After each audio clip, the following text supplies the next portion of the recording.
मजबूती होगी और जिसको आखिरत के दिन अल्लाह के सामने खड़े होने का इस्तेहज़ार और खौफ होगा, वही इस जिंदगी को नमूना बनाकर जिंदगी गुजार सकता है। ईमान यानी जिसके दिल में अल्लाह का डर, अल्लाह का खौफ, अल्लाह की बड़ाई, अल्लाह की आज़मत, अल्लाह के साथ आने से कामिल यकीन होगा, वो अपना हर काम अल्लाह के हुक्म के मुताबिक ही करेगा।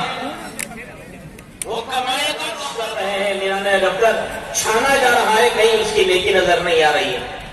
अल्लाह कहेंगे इसकी एक नेकी हमारे पास है। तो एक पर्चा जो है ना, मामूली कागज का एक पर्चा, तो वो पर्चा निकाला जाएगा। अल्लाह कहेंगे कि इस दफ्तर जो है ना, ये पर्चा है, और इस बंदे से कहेंगे जा ये पर्चा है, जाकर बुला ले। तो ये निकाले दफ्तर एक पलड़े में रख दिए जाएंगे और एक वो पर्चा पढ़ना याद रहा, गाने सुनते सुनते सो गए। बहुत से घराने टीवी देखते तो सो जाते हैं, टीवी चल रही है और रात भर टीवी चल रही है और घर में सब सो रहे हैं। आखिरी अमल जो दिन का हो रहा है वो गुनाह। और सुनो, नमाज छोड़ दी,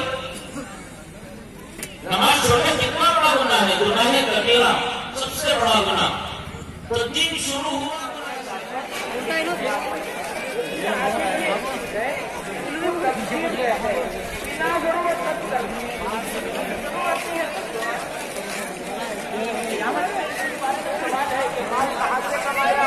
कहाँ पर किया ये माल, अल्लाह ने इस माल का हर मालदार को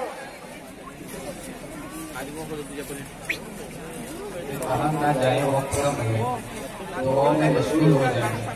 हमारे इस्तेमाल की इंशाल्लाह मजलिस होने वाली है, काफी करीब होकर तशरीफ रखने, वक्त बहुत कम है, 40 में इंशाल्लाह आवाज़ें अमल की नीयत लेकर बैठना है, दूसरों तक पहुँचाने की नीयत से सुनना है, जो सुनेंगे दूसरों तक पहुँचाएंगे,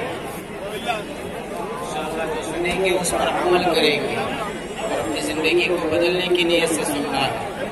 इतना बड़ा पंडाल और इतनी सारी मेहनतें वो इसीलिए की गई है ताकि हम इस इस्तेमाल से कुछ लेकर जाए। आ जाएगा इंशाअल्लाह।